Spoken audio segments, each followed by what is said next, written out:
The champagne flute trembled in Sofia Delgado's weathered hands as she watched her daughter glide across the ballroom in her pristine white dress.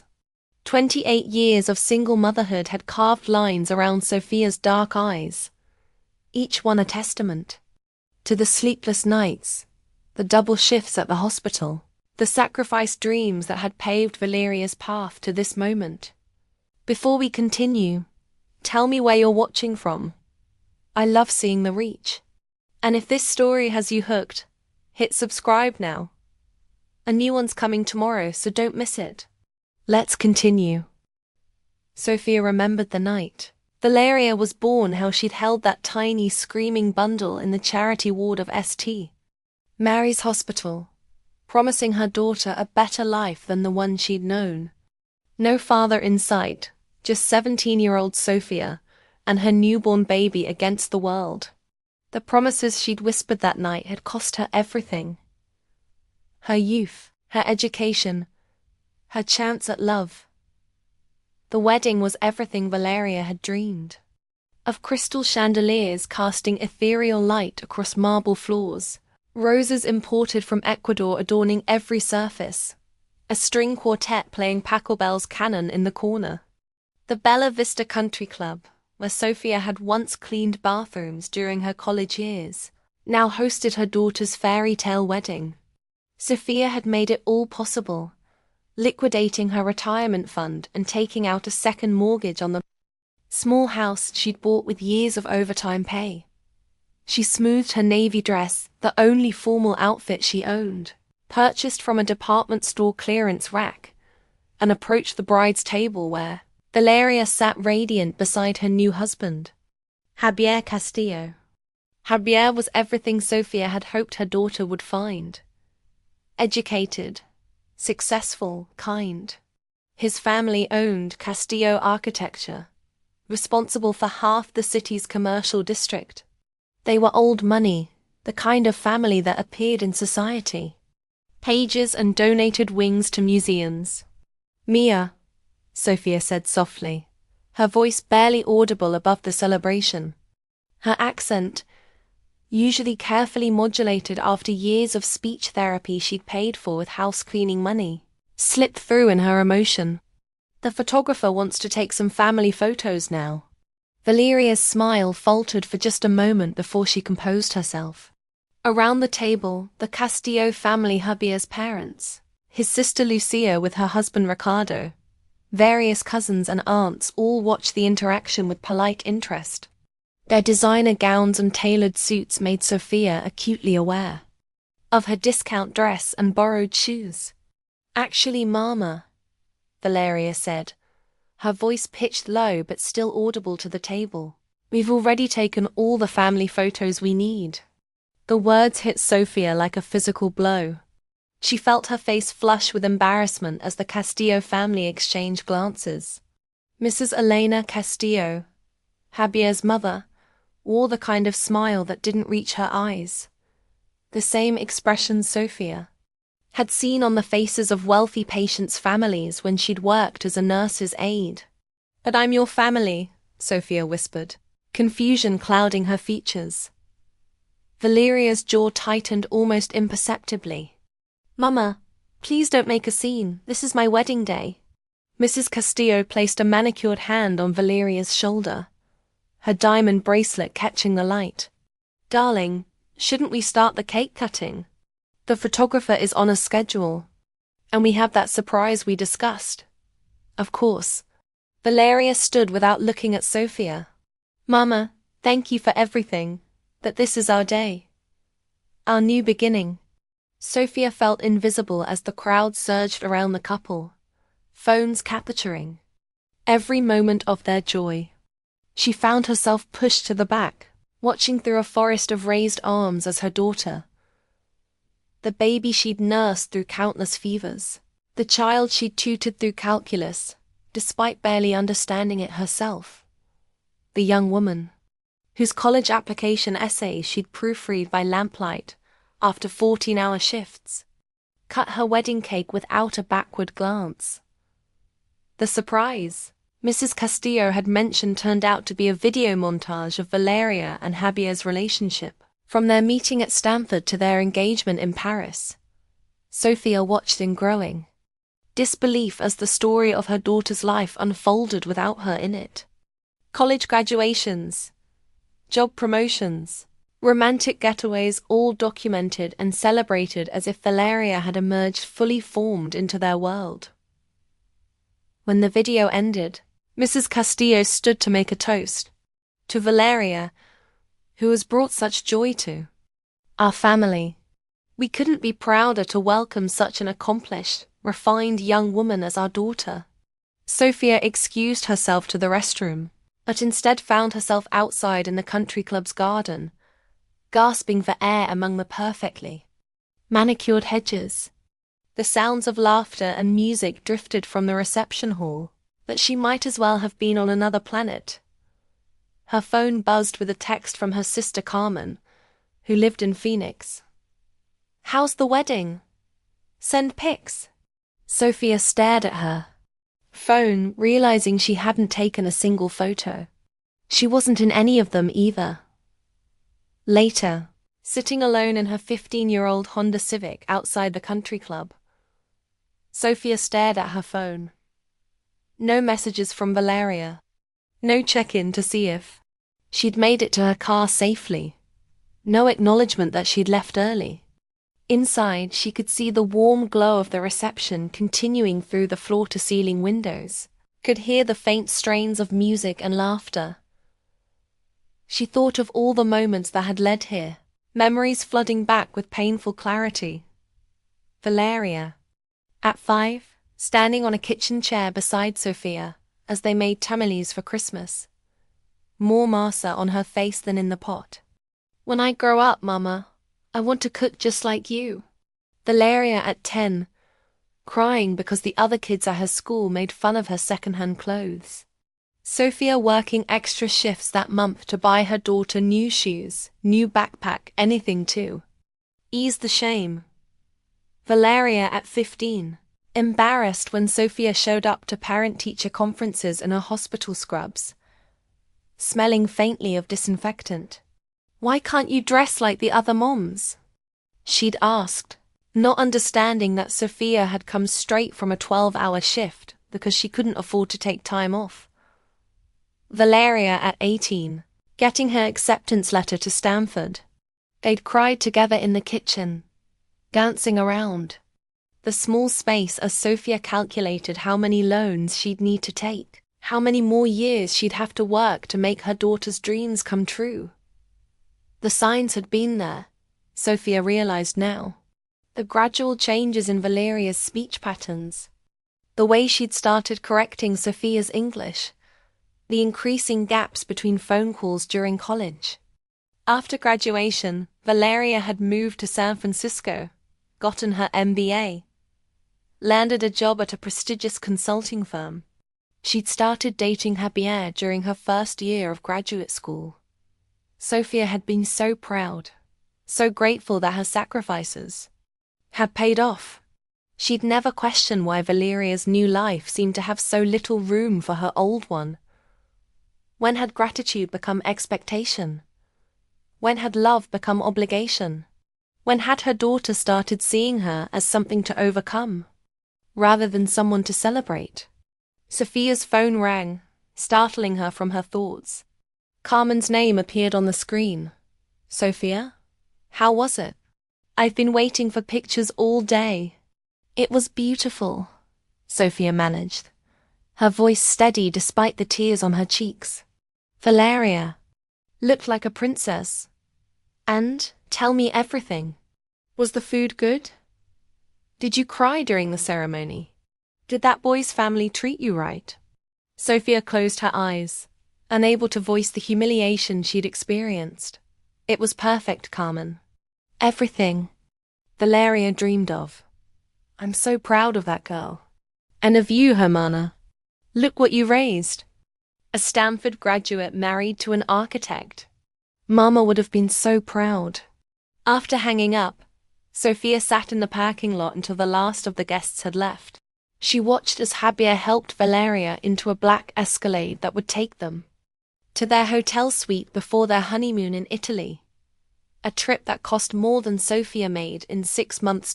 As the car pulled away, Valeria never looked back toward the parking lot where her mother sat waiting, hoping for one last glance, one small acknowledgement of the woman who had made this day possible.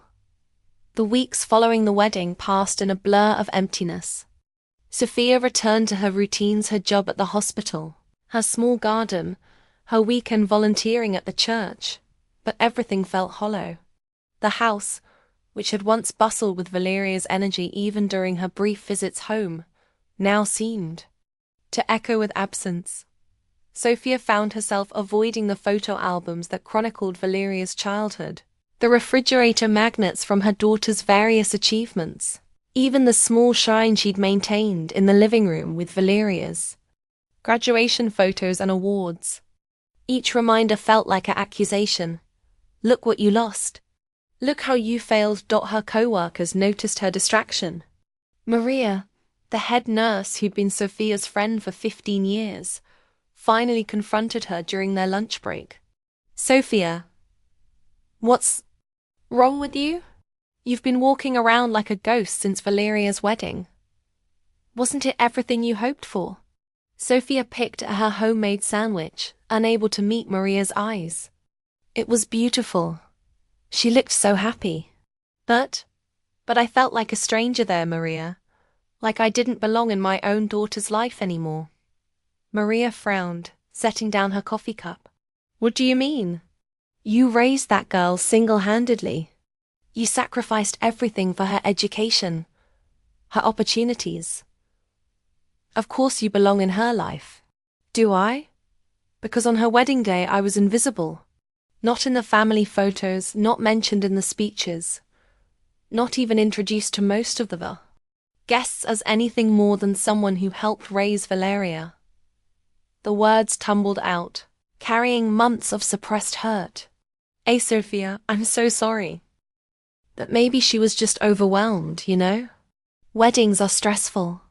I'm sure once they get back from their honeymoon. It's been 3 weeks, Maria. Not even a postcard.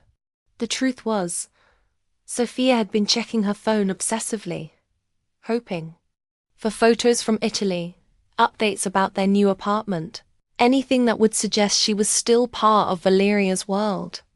That her daughter's social media told the story of a perfect new life that seemed to have emerged fully formed, without history or context. Meanwhile, Sofia's sister Carmen called daily, wanting updates, asking when Valeria and Javier would visit Phoenix, planning family gatherings that would never happen.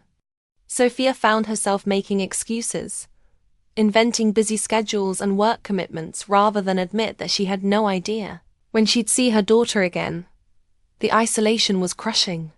For 28 years, Valeria had been Sofia's purpose, her motivation, her source of pride and joy. Every decision had been filtered through one question: what's best for Valeria? Every sacrifice had been justified by one belief: this will give her a better life. Now, faced with the success of that mission, Sofia didn't know who she was supposed to be. One Saturday morning, unable to bear the silence of her house, Sofia drove to her old neighborhood, the place where she and Valeria had lived until Valeria was 12, before Sofia had saved enough for the down payment on their current house. The apartment building looked smaller than she remembered, its stucco walls faded and cracked. The playground across the street where Valeria had spent countless hours was still there, though the equipment looked newer, safer than the rusty swings and metal slides of their era. Sofia parked and walked through the complex, memories flooding back with each step. Apartment 2B, where they'd lived for 8 years. She could still picture 5-year-old Valeria standing on the balcony, watering the tomato plants Sofia grew in coffee cans because they couldn't afford a garden. "Excuse me, are you looking for someone?" Sofia turned to find an elderly Latina woman watching her with curiosity rather than suspicion. Something about her was familiar. I used to live here, Sofia explained. Tubi, my daughter and I, many years ago. The woman's face brightened. Sofia? Sofia Delgado. Is that you? It took Sofia a moment to place her Mrs. Esperanza Morales from 2C, who used to watch Valeria sometimes when Sofia had to work late shifts. Mrs. Morales, you're still here. 40 years next month. And you, Mia, look at you. Still beautiful, but tired. How is little Valeria? She must be all grown up now. She just got married, Sofia said, surprised by how easily the words came. To a wonderful man. She's very successful, very happy. Of course she is. That little girl was special, we all knew it. Remember how she used to read to my granddaughters? Even at 6 years old, she had such patience, such kindness. Mrs. Morales beamed. You should be so proud. I am, Sofia said, and for the first time in weeks, she meant it. Tell me, does she still make those little paper flowers? Remember how she used to make them from napkins and give them to all the lonely old ladies in the building? Sofia's throat tightened. She'd forgotten about Valeria's paper flowers, the way her daughter used to notice when someone was sad, and try to cheer them up with small, handmade gifts. She's very busy now, Sofia said.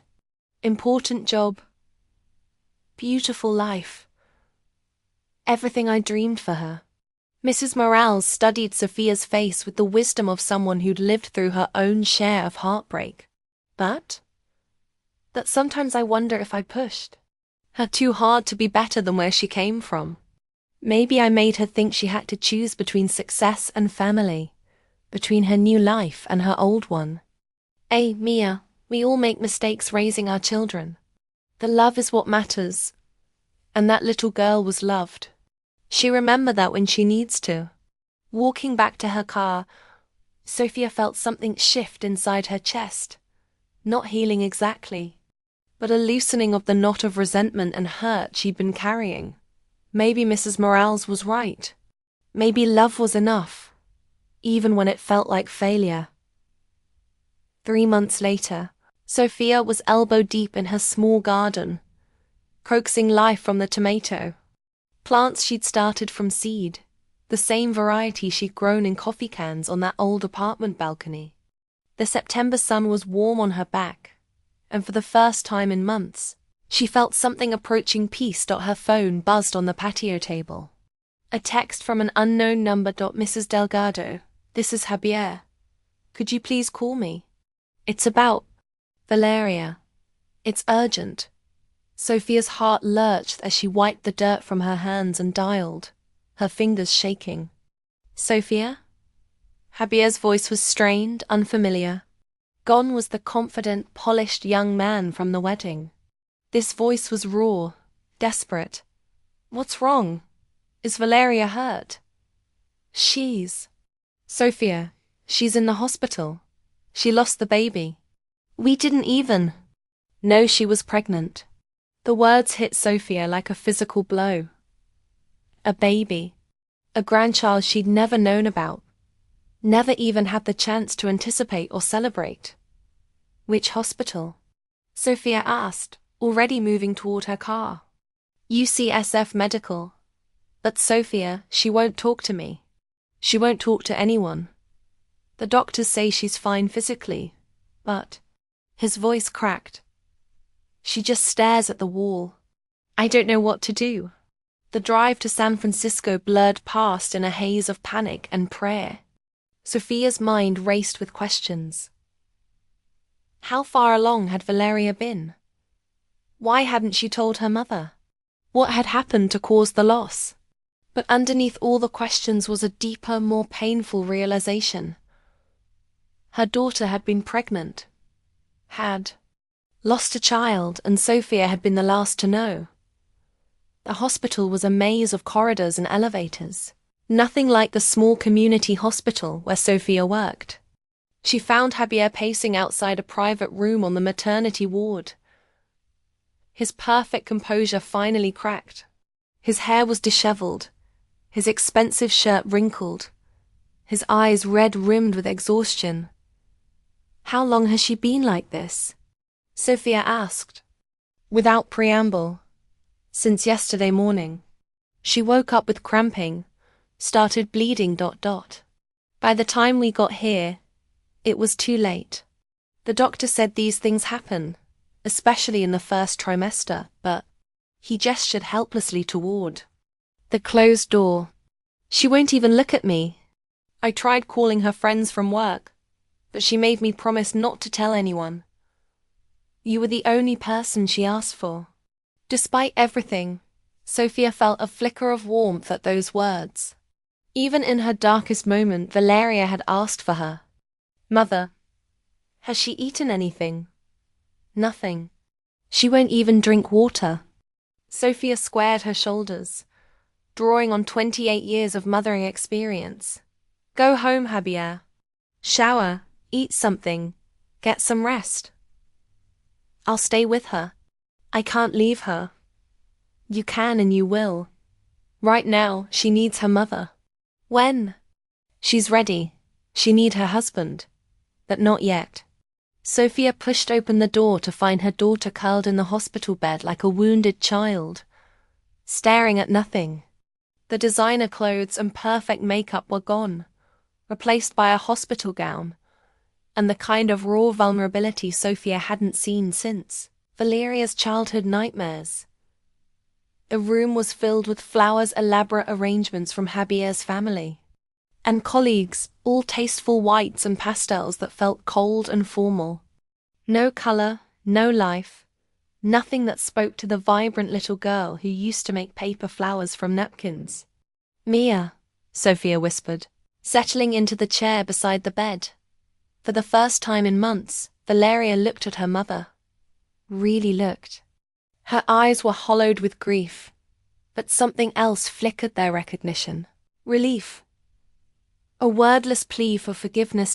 Tears began to fall silently down Valeria's cheeks, and Sofia reached out tentatively. When Valeria didn't pull away, Sofia smoothed her daughter's hair just as she had when Valeria was small and frightened by thunderstorms. "I'm sorry," Valeria whispered, her voice hoarse from crying. "I'm so sorry, Mama." "For what, me, Amor?" "For everything. For forgetting who raised me. For being ashamed of you in front of his family. For acting like your sacrifices didn't matter." Valeria's voice cracked.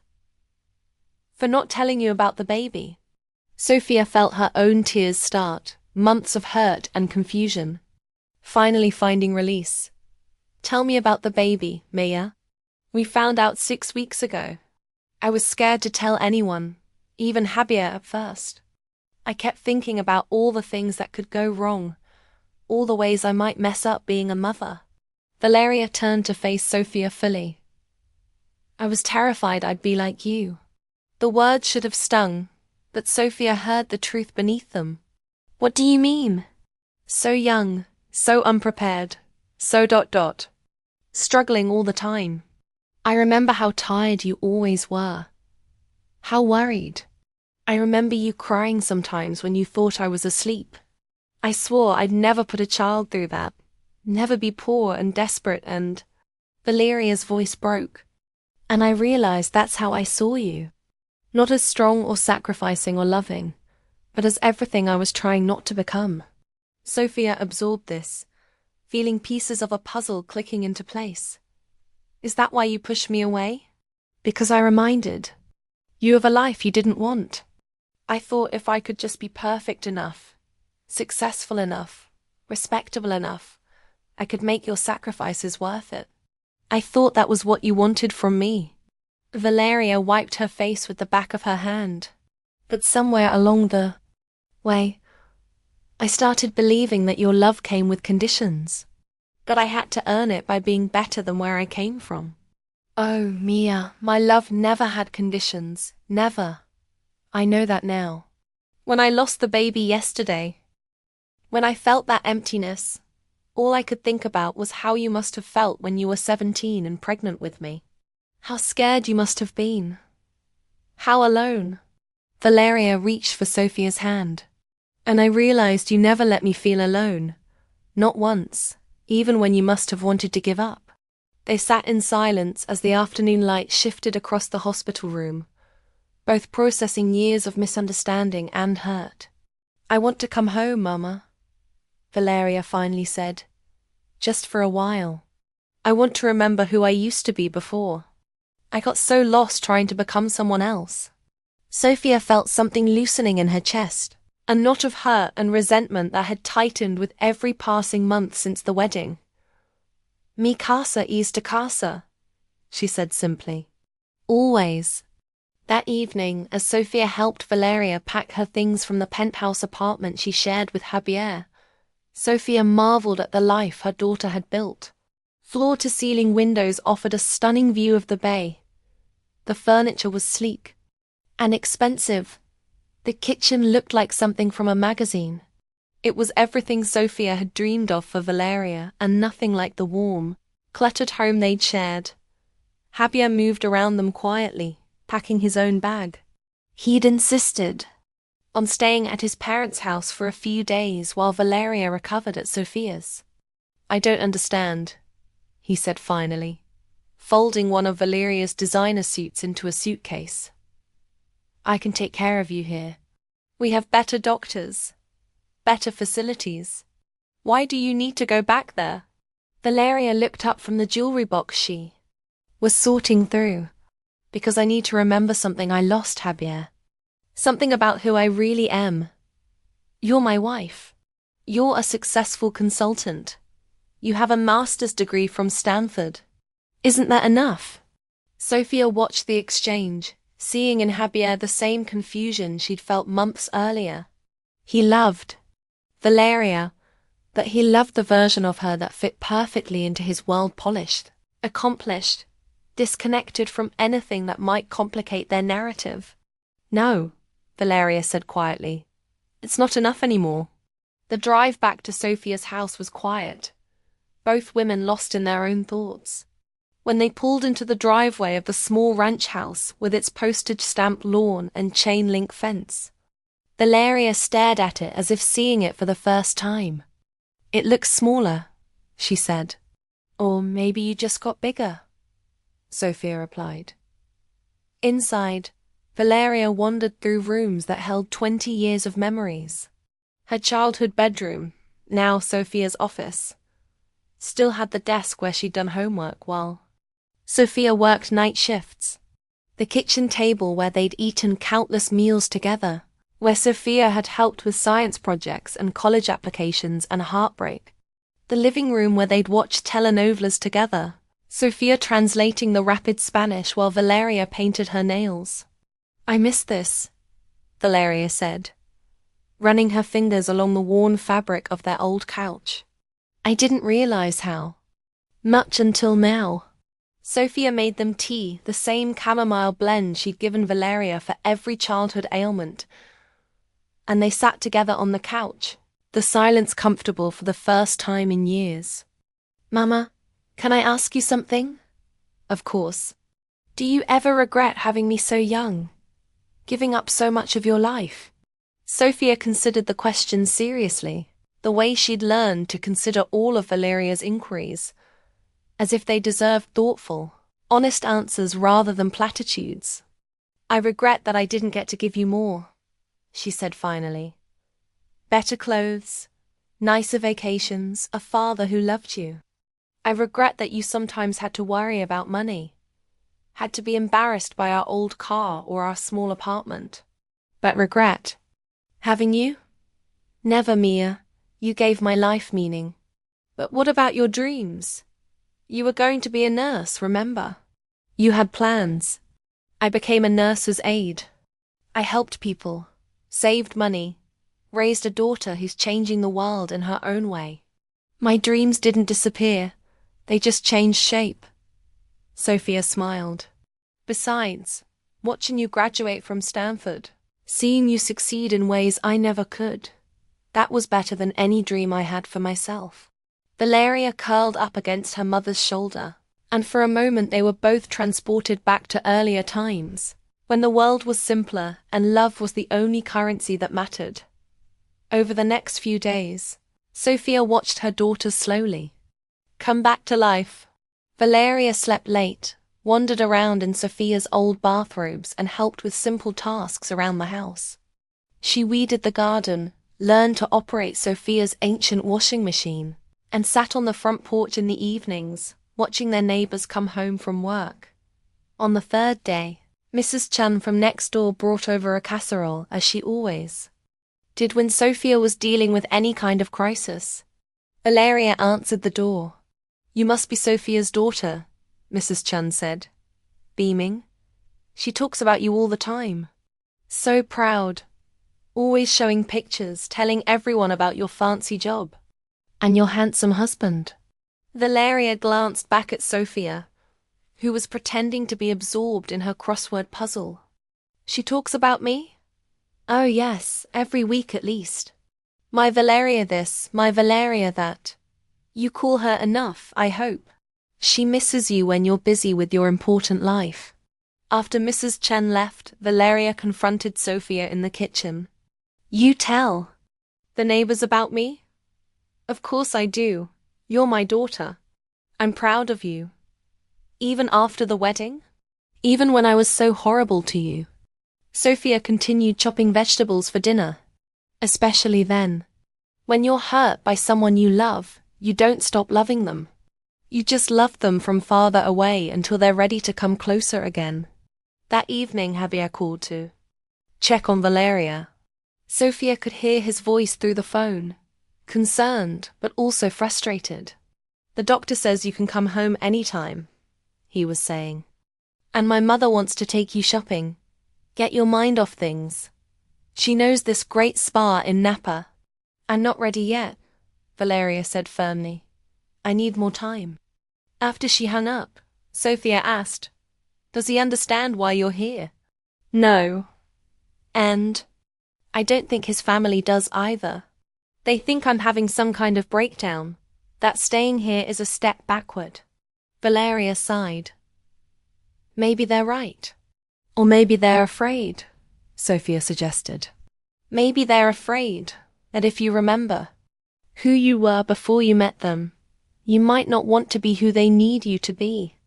The observation was more perceptive than Valeria had expected from her mother, and she found herself really looking at Sofia, not as the simple, uneducated woman she'd been trying to distance herself from, but as someone with her own wisdom, her own understanding of human nature.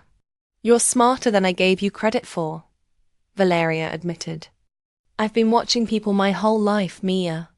You learn things when you're quiet and pay attention." On Saturday morning, Valeria woke to the smell of something rich and complex wafting from the kitchen. She found Sofia at the stove, grinding spices by hand in the same molkajit her grandmother had used. "What are you making?" "Mole. Mrs. Morales asked me to bring some to her granddaughter's quinceañera tonight." Sofia looked up from her work. "Want to help?" Valeria hesitated. In her adult life, cooking had become something for special occasions or entertaining carefully photographed dishes from expensive ingredients, perfectly plated and shared on social media. This was different. Practical, generous, rooted in tradition and community. "I don't remember how," she admitted. "It's like riding a bicycle. Your hands remember even when your head forgets." Sofia guided Valeria through the process, toasting chiles until their skins blackened and blistered, grinding chocolate with cinnamon and cloves, building layers of flavor that would simmer for hours. The work was meditative, requiring patience and attention rather than efficiency. "The secret," Sofia said, watching Valeria measure ingredients, "is time. You cannot rush flavor. It develops slowly, with care and attention." "Like relationships," Valeria said without thinking. "Exactly like relationships." As they worked, Sofia shared stories Valeria had never heard about her own mother, who had taught her this recipe, about the women in their old neighborhood who had gathered in each other's kitchens, sharing food and gossip and wisdom. About the traditions Valeria had been too busy succeeding to learn. "I always meant to teach you these things," Sofia said. "But you were so focused on your studies, so determined to build a different life. I didn't want to hold you back." "Maybe I needed to be held back a little," Valeria said. "Maybe I flew so far from home I forgot where I came from." The kitchen filled with warmth and the rich aroma of developing spices. Valeria found herself relaxing in ways she hadn't in years, her hands steady as she stirred and tasted and adjusted seasoning under Sofia's careful guidance. "This is nice," she said simply. "Yes," Sofia agreed. "It is." Around noon, Javier appeared at the kitchen door, looking uncertain and out of place in his designer jeans and polo shirt. Sofia had heard his car in the driveway, but hadn't mentioned it to Valeria, curious to see how her daughter would handle his unexpected visit. "Javier," Valeria said, not moving from the stove. "What are you doing here? I missed you. And I wanted to see how you're doing." He looked around the small kitchen, taking in the chaos of cooking bowls and spoons everywhere, the smell of toasted chiles, the sight of his sophisticated wife wearing an apron covered in flour. "What are you making?" "Mole," Valeria said. "For a quinceañera tonight." "Who's quinceañera?" Valeria looked at Sofia, realizing she didn't know the answer.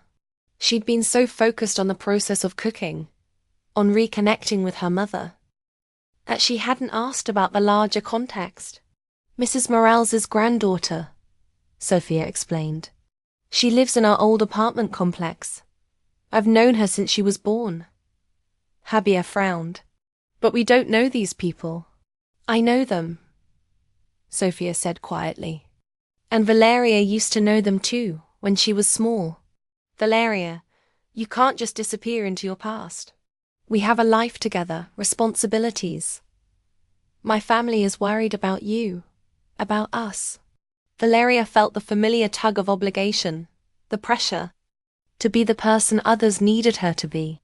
But for the first time in years, she also felt grounded, connected to something deeper than social expectations. "Javier," she said carefully, "I need you to understand something. I'm not disappearing into my past. I'm trying to find the parts of myself I lost along the way." "What parts? You're successful, accomplished, respected. What more do you need?" Sofia watched the exchange silently, recognizing the crossroads her daughter faced. This was the moment when Valeria would choose who she wanted to be going forward. "I need to feel like I belong somewhere," Valeria said finally. "Not because I've earned it or achieved it, but because I'm loved for who I am, not who I might become." That evening, Sofia was surprised when Valeria announced she wanted to attend the quinceañera with her. "You don't have to, Mia. You don't know these people anymore. But you do. And I want to understand this part of your life, the community you're part of when I'm not around." Javier had returned to the city after their afternoon conversation, promising to give Valeria the space she needed, but clearly unhappy about her decision to stay longer. His departure had been tense, filled with unspoken ultimatums and wounded pride. The party was held in the community center of the apartment complex, where Sofia and Valeria had once lived. The decorations were elaborate but homemade tissue paper, flowers, strings of lights, centerpieces created from grocery store flowers arranged with obvious care. It was beautiful in a way that had nothing to do with expense and everything to do with love. Sofia was greeted like family, embraced by women she'd known for decades, asked about her health, her job, her daughter. Valeria watched these interactions with growing amazement, seeing her mother not as the isolated, struggling woman she'd imagined, but as someone embedded in a rich network of relationships and mutual support. "Sofia, and this must be Valeria." Mrs. Morales appeared at their side, beaming with genuine warmth. "Mia, I haven't seen you since you were 12 years old. Look at you, so beautiful, so elegant.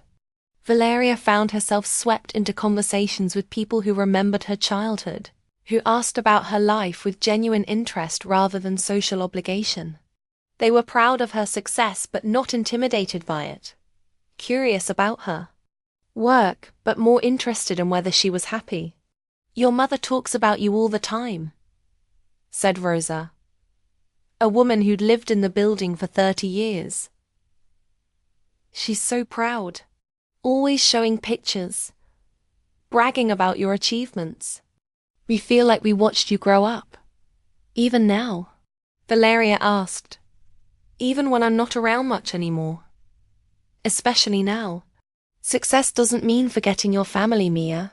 It means having more to share with them. During the party, Sofia was pulled in multiple directions, helping in the kitchen, greeting old friends, dancing with the elderly men who'd known her since she was young. Valeria watched her mother navigate this social world with grace and confidence, seeing her not as someone limited by her circumstances, but as someone who had chosen to build meaningful connections over material success. The Quinciera herself, Isabella, was a shy 15-year-old who reminded Valeria of herself at that age caught between childhood and adulthood, uncertain about her place in the world. When the DJ announced the traditional father-daughter dance, Isabella's face fell. Her father died 2 years ago, Mrs. Morales whispered to Valeria. Cancer. Rosa's been raising her alone, working 2 jobs to pay for tonight. Without thinking, Valeria approached the girl. Isabella? Would you like to dance? I lost my father young too. Sometimes it helps to dance with someone who understands. Isabella's eyes filled with grateful tears as she nodded. As they moved onto the dance floor, Valeria felt something shift inside her chest, a recognition of her younger self, of all the moments when her mother had stepped in to fill the gaps left by an absent father. It gets easier, Valeria whispered to Isabella as they swayed to the music. The missing him part never goes away, but it gets easier to carry. Did your mom ever get married again? Isabella asked. Valeria glanced across the room at Sofia, who was wiping tears from her eyes as she watched them dance. No. She said she was too busy raising me to look for someone else to love. I never understood how much she gave up until now. After the dance, Isabella hugged Valeria tightly. Thank you for understanding, she whispered as the evening wound down. Valeria helped Sofia clean up, washing dishes and folding chairs alongside women who'd been doing this for each other for decades. The work was familiar in a way she couldn't quite explain, not because she'd done it before, but because it felt right, purposeful in ways her corporate job never had. Your daughter is special, Rosa told Sofia as they packed leftover food into containers for people to take home. Successful but still kind. You raised her right. She raised herself mostly, Sofia replied. I just tried not to get in her way. No, Mia. She carries your goodness in her heart. Success can't teach that, only love can. Driving home from the Quinciera, both women were quiet, processing the evening's emotions. Finally, Valeria broke the silence. I had no idea you had such a rich life outside of me, she said. What do you mean? All those people who care about you, who depend on you, who see you as important. I guess I thought I was your whole world, that without me you'd have nothing. Sofia pulled into their driveway and turned off the engine. You were my whole world when you needed to be. But children are supposed to grow up, supposed to build their own lives. If I hadn't found meaning beyond motherhood, what kind of example would that have been for you? A cautionary tale, Valeria admitted. The kind of life I was determined not to live. They sat in the car, both understanding that they were approaching something important. Some truth that needed to be spoken. Mama, I need to tell you something. About the baby, Valeria said finally. Sofia waited, sensing that whatever came next would be difficult. We'd been trying for almost a year before I got pregnant. The doctors said there was no reason it shouldn't happen. But month after month, nothing. When I finally saw those 2 lines on the test, I was terrified and thrilled, and Valeria's voice caught. And the first person I wanted to call was you. Why didn't you? Because I was afraid you'd be disappointed in me. Afraid you'd think I was making the same mistakes you made. Getting pregnant before I was really ready. Before I had everything figured out. Valeria wiped her eyes. I was so worried about not being perfect that I robbed both of us of sharing that joy. Sofia reached across the console and took her daughter's hand. Mia, there is no perfect time to have a baby. There's only love and commitment and the willingness to figure it out as you go. That's what I did with you. And somehow we made it work. But you were so young. And we were so poor. And you were so loved. That's what mattered. That's what would have mattered for your baby too. They cried together in the car, grieving not just for the grandchild Sofia would never meet, but for all the moments they'd missed sharing, all the walls that pride and fear had built between them. I want to try again, Valeria said. To have a baby, I mean. But I want to do it differently. I want you to be part of it from the beginning. Are you sure? What about Javier's family? What about your life in the city? Valeria was quiet for a long moment. I think I need to figure out what my life looks like when I stop trying to please everyone else and start living for myself. The next morning, Javier arrived early. His face set with determination. He found Valeria and Sofia in the kitchen, making breakfast together like they had when Valeria was a child. We need to talk, he announced without preamble. Val, this has gone on long enough.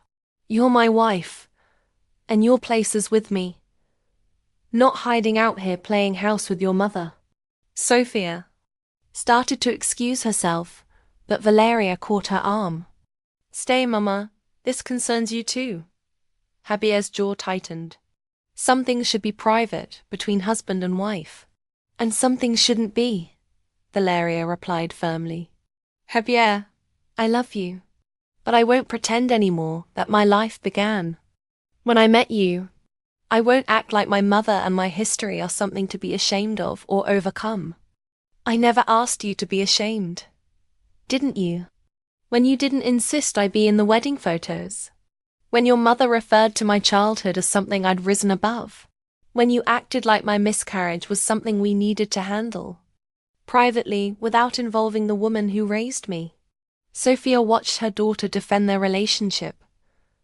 Defend her right to love both her old life and her new one. She'd never seen Valeria so strong, so clear about what she wanted. My family accepted you completely, Javier protested. We welcomed you with open arms. You welcomed the version of me that fit into your world, Valeria corrected. The Stanford graduate, the consultant, the wife who could host dinner parties and make small talk about wine and art. But that's not all of who I am. Then who are you? Javier asked, his voice rising. Because honestly, Val, I don't recognize the person you've become since you've been here. This isn't the woman I married. Valeria looked at her mother, then back at her husband. Maybe the woman you married was incomplete. Maybe I was so busy, trying to be who I thought you wanted, that I lost track of who I really was. And who is that? I'm the daughter of a woman who worked 3 jobs to pay for my education. I'm someone who used to make paper flowers to cheer up lonely old ladies. I'm a person who belongs to a community, who has roots and history and connections that matter. Valeria's voice grew stronger with each word. I'm someone who knows how to make mold from scratch and isn't ashamed of where she comes from. Javier looked between Valeria and Sofia, his frustration evident. Fine. So you want to reconnect with your roots. I can support that. But you can Do it while living your real life, not by running away to this. This what? Sofia asked quietly. Javier flushed, realizing he'd been about to insult the home where they were standing. The woman who'd raised the wife he claimed to love. This isn't your real life, Val, he said instead. Your real life is with me, in our home, with our plans and our future. You can't just abandon everything we've built together. I'm not abandoning anything, Valeria said. I'm trying to save it. But I can't save our marriage by pretending to be someone I'm not. And I can't build a future by cutting myself off from my past.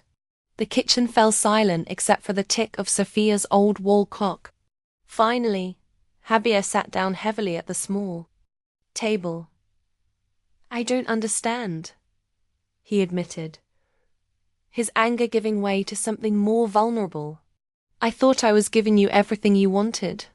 The house, the lifestyle, acceptance into my family.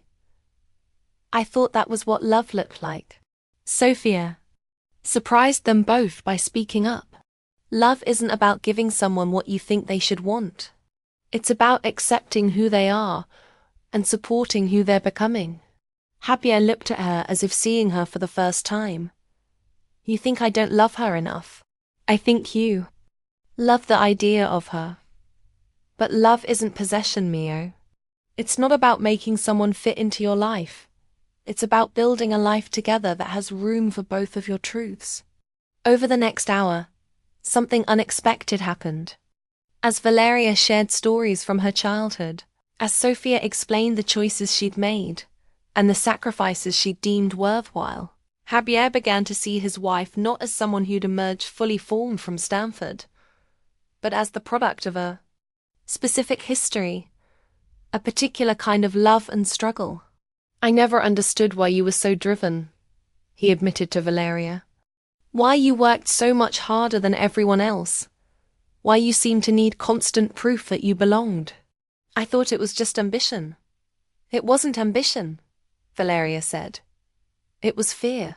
Fear that if I stopped being perfect, if I let anyone see where I really came from, they'd realize I didn't deserve to be there. But you did deserve it. You earned every opportunity you got. I know that now. That I also know that earning something and deserving something aren't the same thing. I deserved love and acceptance not because of what I achieved, but because of who I was. And who I was, included being Sofia Delgado's daughter. Sofia watched her son-in-law process this information, seeing the wheels turning as he tried to reconcile the woman he'd married with the fuller picture of who she really was. Javier, Sofia said gently, tell me about your family. What was it like growing up with everything you needed? He seemed surprised by the question, but answered thoughtfully. Stable, I guess. Predictable. My parents had certain expectations. Certain standards. If we met them, we were praised. If we didn't single quotes t. He shrugged. There was disappointment.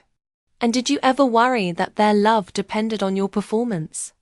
Javier was quiet for a long moment. All the time, he admitted. Even now. Even though I'm successful.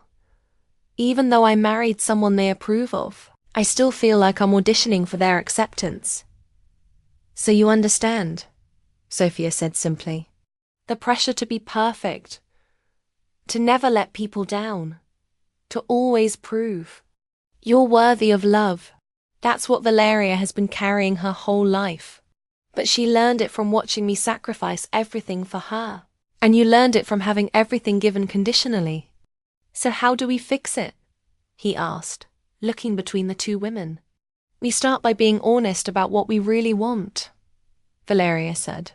And we stop being afraid that loving one part of our lives means abandoning another part. That evening, Javier stayed for dinner, the first meal he'd shared in Sofia's house since bringing takeout after they'd gotten engaged 2 years earlier. Sofia made simple food, the kind she'd cooked throughout Valeria's childhood, and was surprised to see Javier not just eat it but ask for seconds. This is really good, he said, sounding almost surprised. What is it? Arroz con pollo, Sofia replied. Chicken and rice. Valeria used to help me make it when she was small. I remember, Valeria said, smiling. I always wanted to add more saffron because I thought it would make it more fancy. And I had to explain that fancy wasn't always better, Sofia added. Javier looked around the small dining room, taking in the mismatched chairs, the family photos covering every surface, the comfortable chaos of a home that prioritized warmth over style. It's nice here, he said quietly. It feels real. All homes should feel real, Sofia replied. Otherwise, what's the point? After dinner, Javier helped with the dishes, something he'd never done in their expensive apartment with its professional-grade appliances and housekeeper service. The simple domestic task seemed to ground him in a way Valeria had never seen before. Valeria, he said as they dried the last of the plates, I want to understand. I want to be part of your whole life, not just the parts that fit into mine. But I don't know how. It starts with seeing my mother not as something I need to overcome, but as someone who made me who I am, Valeria replied. And it means building a life together that honors both of our histories, not just the pretty parts. The next day, Sofia brought out Valeria's baby album, something she hadn't looked at in years. The three of them sat in the living room, turning pages filled with photos of a life Javier had never seen. Valeria as a toddler, standing in a grocery cart at the local market where Sofia bought their food with carefully counted coupons. Valeria, on her first day of kindergarten, wearing a dress Sofia had sewn herself because store-bought clothes weren't in the budget. Valeria at 7, gap-toothed and grinning, holding up a spelling bee trophy that represented weeks of evening practice. Sessions after Sofia's long shifts. You were so happy, Javier observed, studying a photo of 5-year-old Valeria covered in flour, clearly helping with some baking project. I was, Valeria agreed. Poor but happy. I didn't know we were supposed to be ashamed of our circumstances. When did that change? He asked. Middle school mostly. That's when kids start noticing differences, when social hierarchies become important. Valeria pointed to a photo from her 8th grade graduation. See how I'm standing apart from the other kids? That's when I started feeling like an outsider. Sofia remembered that day clearly, how proud she'd been of Valeria's academic achievements, how she'd saved for months to buy the dress Valeria wore in the photo. She'd had no idea her daughter was feeling isolated and embarrassed. I should have done more, Sofia said quietly. Should have found ways to help you fit in better. No, Mama. You should have taught me that fitting in wasn't the most important thing. That being different wasn't something to apologize for. They came to the high school section of the album, photos from Valeria's graduation day. Sofia had been so proud, taking picture after picture of her daughter in her cap and gown. But looking at them now, Valeria could see the strain in Sofia's face, the exhaustion of someone who'd been working extra shifts to save money for college expenses. You look so tired here, Valeria said, touching one of the photos. I was, but I was also happier than I'd ever been. You were valedictorian mid-year. Full scholarship to Stanford. Everything I'd worked for was finally paying off. But at what cost? Look at you. You're practically falling down from exhaustion.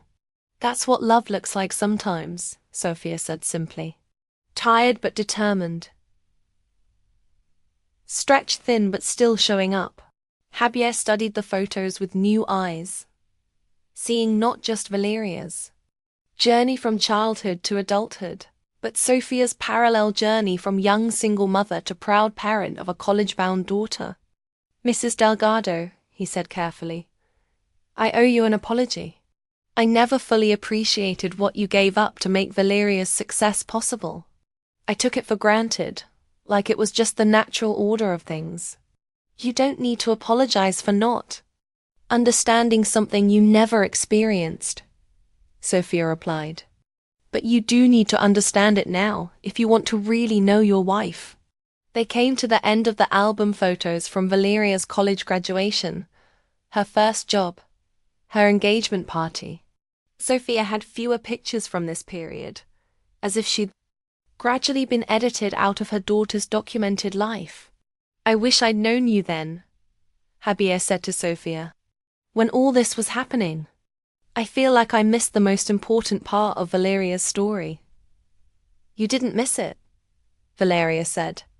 It's still happening. My relationship with my mother didn't end when I got successful. I just forgot how to nurture it.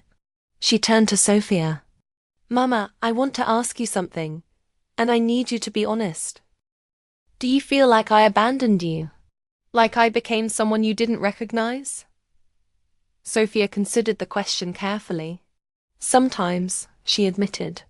Especially at the wedding, when I felt like a stranger in my own daughter's life. But I also understood why you needed to separate from me for a while. How else were you going to discover who you could become? But I went too far. I cut you out completely instead of just creating some independence. Yes, you did. And it hurt. But now you're finding your way back. And that matters more than the time we lost.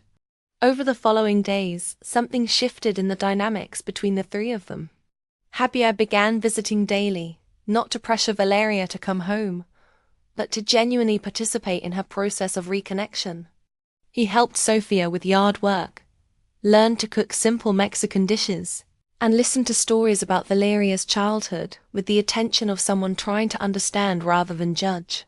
Your mother is remarkable, he told Valeria one evening, as they walked around Sofia's neighborhood.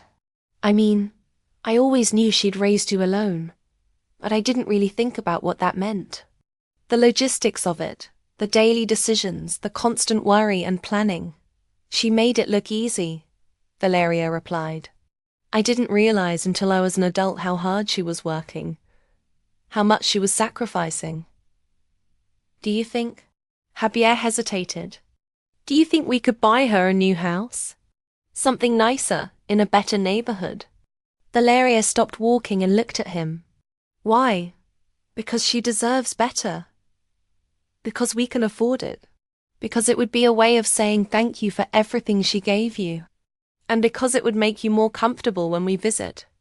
Valeria added, not unkindly. Javier flushed. Maybe. Is that wrong? It's not wrong, but it's missing the point. Mama doesn't need a bigger house to be happy. She needs to know she's loved and valued for who she is, not changed into someone more. Convenient for us. They walked in silence for a few blocks, passing the houses where Sofia's friends and neighbors lived, seeing the community she'd built for herself. But we could help in other ways, Javier suggested. Pay off her mortgage, set up a college, fund for her retirement, make sure she doesn't have to worry about money anymore. Now you're talking, Valeria said, smiling. But we do it quietly, without fanfare. It's not about us feeling good about ourselves. It's about making her life easier.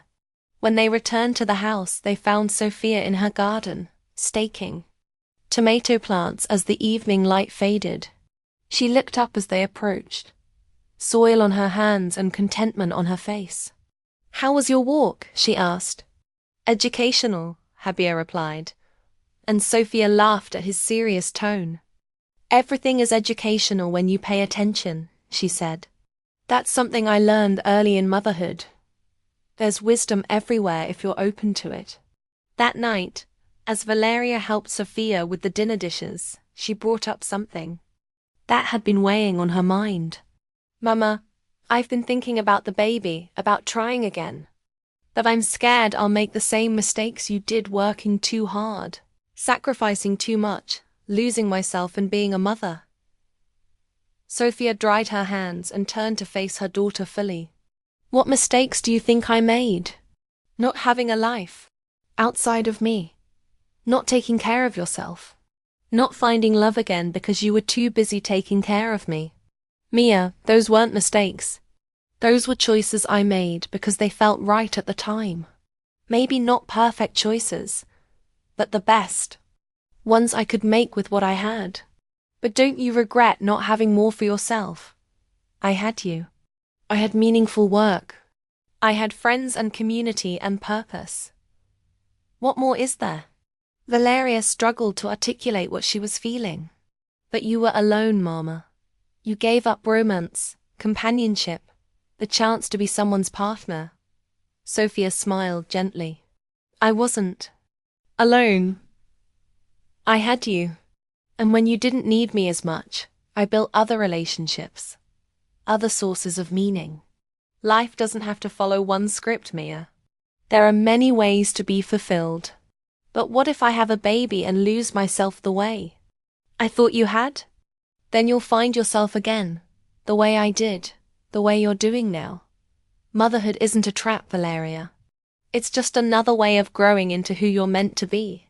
2 weeks into her stay at Sofia's house, Valeria made a decision that surprised everyone, including herself. She called her boss at the consulting firm and requested a 6-month leave of absence. I need time to figure some things out, she explained to Javier, who was simultaneously supportive and worried about the career implications. 6 months is a long time in our industry, he pointed out. Clients move on, projects get reassigned. Are you sure you want to risk it? I'm sure I can't keep living the way I have been. Something has to change, and it needs to be more than just adding therapy sessions to my schedule. Sofia overheard this conversation and felt a familiar pang of worry, the same concern that had driven so many of her sacrifices over the years. Mia, don't make rash decisions because of guilt about our relationship. Your career matters. Your financial security matters. This isn't about guilt, Mama. It's about figuring out what kind of life I actually want to build, what kind of mother I want to be if I'm blessed with another baby, what kind of daughter I want to be to you. Over the next few days, Valeria began to envision a different way of living. She researched working remotely, considered starting her own consulting practice, explored ways to maintain her professional skills while having more control over her schedule and priorities. What if we moved closer? She asked Javier one evening. Not here exactly, but somewhere between the city and your parents, somewhere that would let us be part of both worlds. You mean leave San Francisco? I mean stop acting like geography has to determine our entire identity. We could have a house with a garden, space for a family, proximity to people who matter to us. We could build something new instead of just fitting into something that already exists. Javier was quiet for a long time, considering the implications. His job was flexible, architecture could be practiced from anywhere, and his family's firm had projects throughout the region. But leaving the city would mean leaving the social world they'd built together, the carefully curated life they'd constructed. What about my family? He asked finally. What about them? They'll still be your family. You'll still see them regularly. But maybe you won't feel like you have to prove yourself to them constantly. And what about your career ambitions? What about all the goals you set? All the plans we made? Valeria looked around Sofia's living room, at the family photos and comfortable furniture, at the evidence of a life lived with intention rather than ambition. Maybe my goals were too narrow, she said. Maybe success isn't just about climbing ladders, maybe it's about building something sustainable and meaningful. That night, she called her sister-in-law Lucia, something she'd never done without Javier's prompting. Valeria, how are you feeling? Javier told us about the miscarriage. I'm so sorry for your loss. Thank you. I single quotes processing. Taking some time to figure things out. That's probably wise. These things can be so traumatic. Are you getting professional help? I know someone excellent if you need a referral. I'm staying with my mother for a while. It's been really healing, actually. There was a pause on the other end of the line. Oh, that single quotes nice. For how long? I'm not sure yet. Maybe a few more weeks, maybe longer. We're reconnecting in ways we haven't in years. Well, that's important, I suppose.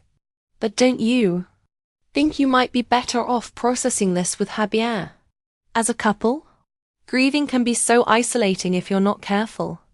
Valeria recognized the subtext, the gentle suggestion that she was handling things incorrectly, that her choices were somehow unhealthy or inappropriate. Actually, I'm not isolated at all. I'm remembering what it feels like to be part of a community, to have support systems that aren't based on social status or professional networking. Of course, family is important. But you have a family with us too, you know. We've all been worried about you. Have you? Valeria asked, genuinely curious. Worried about me specifically, or worried about what my behavior might reflect on? The family? Another pause. That's not fair, Valeria. We care about you. I know you do. But caring about someone and accepting them completely are different things. And I'm learning the difference. After hanging up, Valeria felt something she hadn't experienced in years. The satisfaction of speaking her truth without worrying about the consequences. 3 days later, Valeria was helping Sofia prepare dinner when she suddenly gripped the edge of the sink. Valeria. Both Sofia and Javier moved toward her, concerned. But Sofia saw something else in her daughter's expression, not illness, but recognition. The look of someone who had just remembered something important. Something that would change everything. Mama, Valeria whispered, her voice filled with a mixture of hope and terror. I think I might be pregnant again. The kitchen fell silent except for the sound of simmering beans on the stove. Javier's face cycled through confusion, hope and fear in rapid succession. Are you sure? He asked. No, but the timing would be right. And I've been feeling different for the past few days. Tired, emotional, sensitive to smells. Valeria looked between her mother and husband. I was so focused on grieving the baby we lost that I didn't think about the possibility of another one. Sofia moved to turn off the stove, her hands steady despite the emotional weight of the moment. Do you want to take a test, Mia? Yes, but I'm scared. What if it's positive? What if it's negative? What if I lose this one too? Then we'll handle whatever happens, Sofia said simply. But we'll handle it together this time. All of us. Javier drove to the pharmacy while Sofia and Valeria waited, both too nervous to do more than hold hands and breathe together. When he returned, Valeria took the test into the bathroom alone, emerging a few minutes later with tears streaming down her face.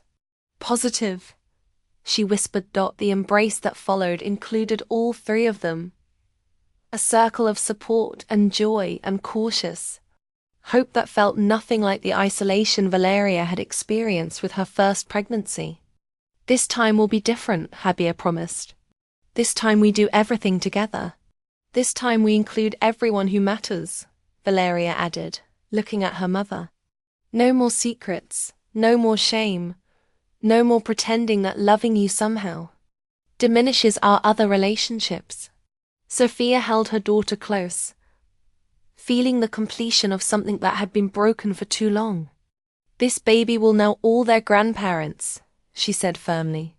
All their history, all their family. They'll never have to choose between worlds. The announcement to both families went very differently than Valeria had expected. When they called the Castillos to share the news, the response was enthusiastic but measured congratulations mixed with careful questions about prenatal care, recommendations for specialists, suggestions for timing announcements until after the first trimester. When they told Sofia's sister Carmen, the reaction was pure, unbridled joy, tears, prayers, immediate plans for a baby shower, and demands for weekly updates. See the difference? Valeria asked Javier as they drove back from visiting Carmen and her family in their small apartment across town. Your aunt's reaction was beautiful, he agreed. But my family's caution isn't necessarily wrong. Given what happened before ... I'm not saying caution is wrong. I'm saying there's a difference between careful joy and conditional joy. Your family will be thrilled if everything goes perfectly. My family is thrilled that we're blessed with this possibility, regardless of what happens next. Over the following weeks, Valeria found herself navigating pregnancy differently than she had the first time. Instead of hiding her symptoms and worries, she shared them openly. She asked Sofia about her own pregnancy experiences, learned about family medical history, and accepted the emotional support her mother offered freely. She also made different choices professionally. Instead of trying to maintain her usual pace while hiding her condition, she negotiated a reduced schedule with her firm, focusing on projects that could be completed remotely, and gradually transitioning her responsibilities to colleagues. "Ah, you sure about this?" her supervisor asked during one of their video calls. "I understand you need some flexibility, that stepping back so dramatically could impact your partnership track." "I'm sure," Valeria replied without hesitation. "My priorities are different now." Javier, inspired by his wife's clarity about her values, began making his own changes. He started declining social events that felt obligatory rather than meaningful, spent more time at Sofia's house, and gradually introduced his wife's family to his own parents in small, comfortable settings. The first dinner party they hosted, that included both families, was a revelation.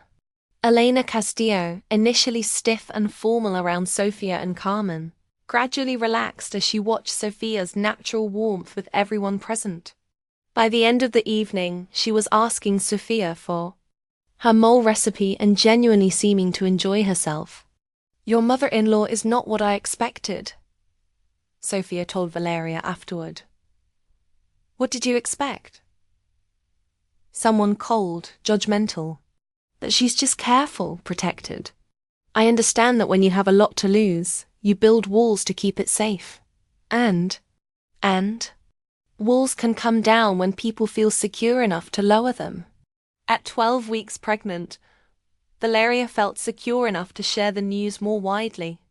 The announcement on social media was carefully crafted, a photo of baby shoes next to Sofia's hands as she tended her garden, with a caption about roots and growth and the importance of family.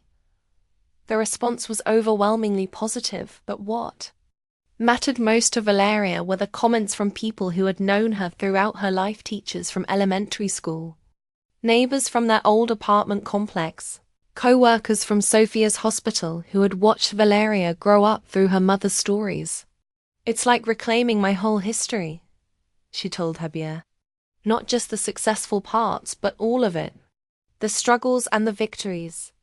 The people who supported us along the way. The community that helped raise me, even when I didn't realize it." The baby shower that Sofia and Carmen organized was unlike anything the Castillo family had experienced. Held in the community center of Sofia's church, it was multi-generational, multilingual, and focused more on blessing the child than displaying expensive gifts. Mrs. Morales, now in her 80s but still sharp, offered traditional advice about pregnancy and childrearing. Rosa shared stories about raising children as a single mother.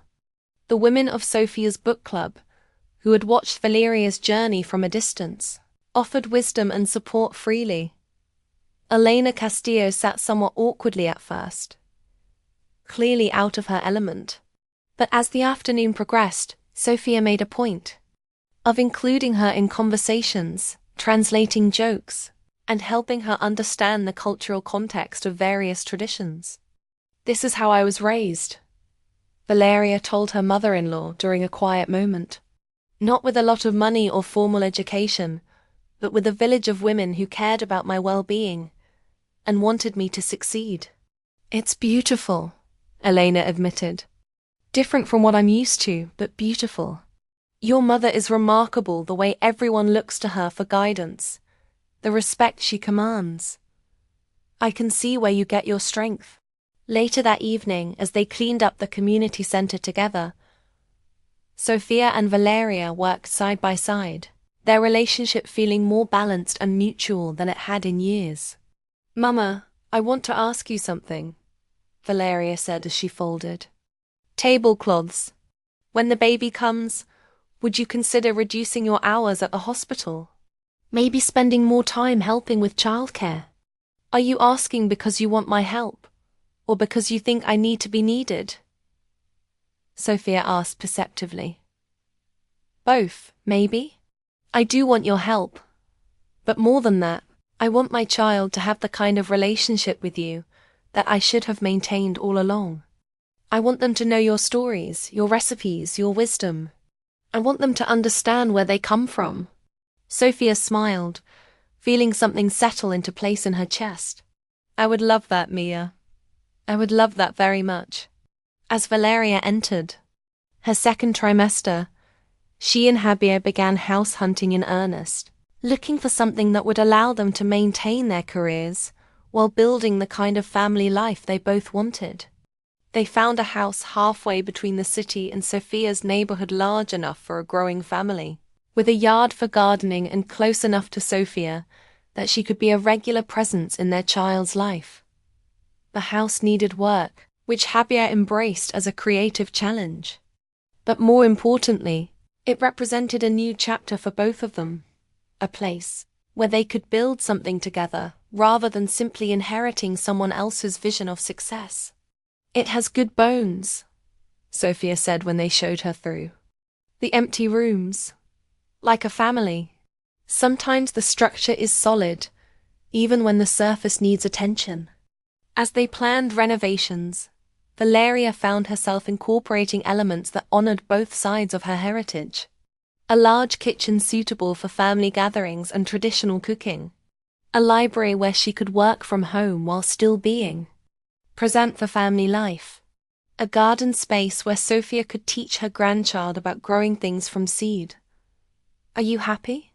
Javier asked one evening as they sat on the front porch of their new house, painting trim while Valeria supervised from a comfortable chair. "I'm content," she replied, a hand resting on her growing belly. "Not the anxious kind of happiness I used to chase, but something deeper. I feel like I know who I am again." "And who is that?" "I'm Sofia Delgado's daughter. I'm your wife. I'm going to be this baby's mother. I'm a consultant who helps businesses solve complex problems. I'm part of two families, two communities, two ways of understanding success." She smiled. "I'm all of it at once, and I don't have to choose anymore." 3 months later, Sofia received a call that would test all the healing they'd accomplished.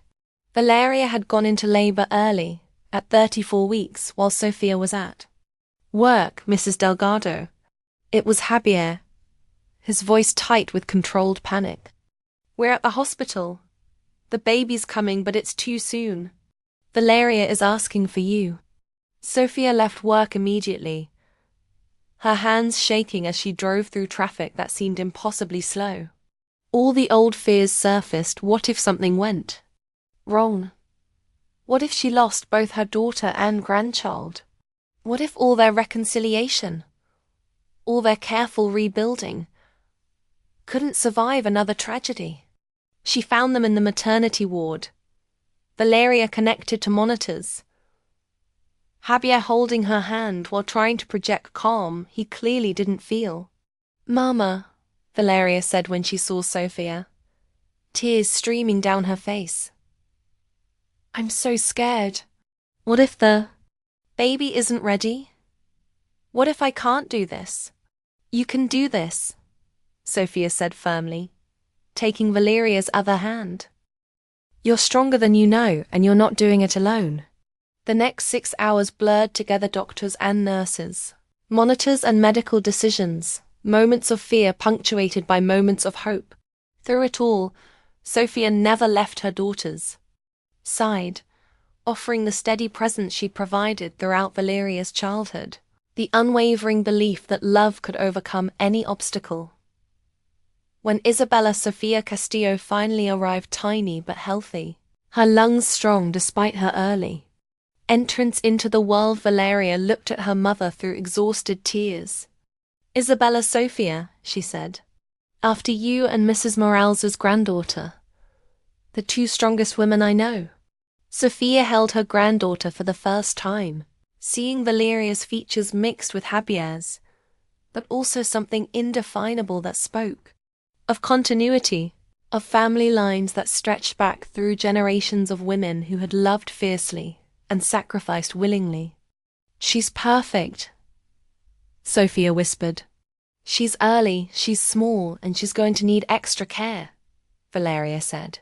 "Nothing about this is perfect."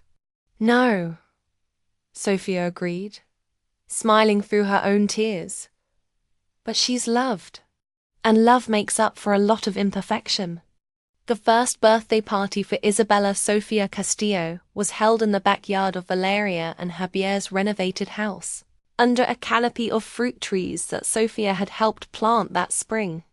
The guest list included colleagues from Javier's architecture firm, friends from Valeria's consulting practice, the entire extended Castillo family, and what Valeria now called her neighborhood family. Sofia's friends from church, Mrs. Morales and her great-grandchildren, Rosa and her daughter Isabella, who was now 16 and thriving. 2 cultures, 2 languages, multiple generations, all celebrating the milestone of a little girl who would grow up understanding that family could be expansive, that success could take many forms, and that love was big enough to include everyone who mattered. Elena Castillo sat beside Sofia on the porch, both grandmothers watching their shared granddaughter toddle between relatives with the fearless joy of a child who had never doubted she was adored. "She's going to be bilingual," Elena observed, listening to Isabella babble in a mixture of English and Spanish as she played with her cousins. "Bilingual, bicultural, and blessed with many people who love her," Sofia agreed. "She'd never have to choose between her worlds." Valeria approached them, carrying a plate of food she prepared herself, a fusion of recipes from both grandmothers, traditional dishes adapted to accommodate her new family's various dietary preferences and cultural expectations. "How are my 2 favorite women doing?" she asked, settling beside them. "Plotting to spoil our granddaughter," Elena replied with a smile that was becoming more natural each time they gathered. "Good," Valeria said. "She deserves to be spoiled by people who love her unconditionally." As the afternoon wound down and guests began to leave, Valeria found a quiet moment with her mother in the kitchen as they packed leftover food. "Mama, I need to tell you something." Sofia looked up from the container she was filling, noting the serious tone in her daughter's voice. "Javier and I have been talking, and we want to ask you to move in with us. Not because you need taking care of, but because we want Isabella to grow up with her abuela as a daily presence in her life. And because ... Valeria's voice caught slightly. Because I want to finish learning all the things you never got to teach me." Sofia set down the container and looked at her daughter, this successful, confident woman who had finally figured out that strength could include vulnerability, that independence didn't require isolation, that loving your family wasn't a step backward, but a choice to build something meaningful. "Are you sure? I know you value your privacy, your space to build your own family traditions. I'm sure that the best family traditions are the ones that include multiple generations, that honor the past while building toward the future. I'm sure that I want Isabella to learn your recipes and your stories and your way of seeing the world. And I'm sure that I still need my mother, even though I'm a mother myself now." Sofia felt tears prick her eyes as she nodded. "I would love that, Mia. I would love that very much." Outside on the patio, Javier was teaching Isabella to wave goodbye to the last of their guests, her chubby hand opening and closing in an approximation of the gesture. She babbled happily, secure in the knowledge that she was surrounded by people who would always show up for her, who would catch her when she fell, who would celebrate her victories and comfort her defeats. As Sofia watched through the kitchen window, she thought about the 17-year-old girl she'd been when this story started, scared, alone, but determined to give her daughter a better life than the one she'd known. She'd succeeded beyond her wildest dreams, though not in the way she'd originally imagined. Valeria's better life hadn't come from escaping her origins, but from learning to honor them. It hadn't come from choosing between worlds, but from building bridges between them. And it hadn't come from perfect circumstances, but from imperfect people loving each other well enough to keep trying, keep growing, keep forgiving. Abuela, Isabella called from the patio, her newest word clear and joyful. Abuela. Sofia stepped outside and lifted her granddaughter into her arms, feeling the completion of a circle that had taken 30 years to close. The little girl who would grow up bilingual and bicultural, who would know her family's stories and recipes and struggles, who would understand that love could take many forms but always required showing up. "Sí, mi amor," Sofia whispered, kissing Isabella's forehead. "I'm your abuela, and I'll always be here." As the sun set over their shared backyard, 3 generations of women sat together on the porch swing. Javier had built Sofia holding Isabella, Valeria leaning against her mother's shoulder, all of them watching fireflies dance in the gathering dusk. They talked quietly about plans for the week, about Isabella's newest achievements, about the simple rhythms of family life that had become their greatest treasure. "Mama," Valeria said softly, "remember when you used to tell me that love wasn't about keeping score? I remember. I finally understand what you meant. It's not about equal exchanges or perfect balance. It's about showing up consistently, forgiving freely, and choosing each other over and over again." Sofia smiled, thinking about all the years of sacrifice that had led to this moment of perfect contentment. "And choosing yourself too, Mia. You can't love others well if you don't know who you are." "I know who I am now," Valeria said with quiet certainty. "I'm the woman you raised me to be, and the woman I chose to become. I'm both, and that's enough." Isabella fell asleep in Sofia's arms as the stars emerged, her breathing soft and steady, her face peaceful in the way that only comes to children who have never questioned whether they are loved. Tomorrow would bring new challenges, new growth, new opportunities to practice the lessons they'd all learned about family and forgiveness and the courage to be authentically themselves. But tonight, they were complete.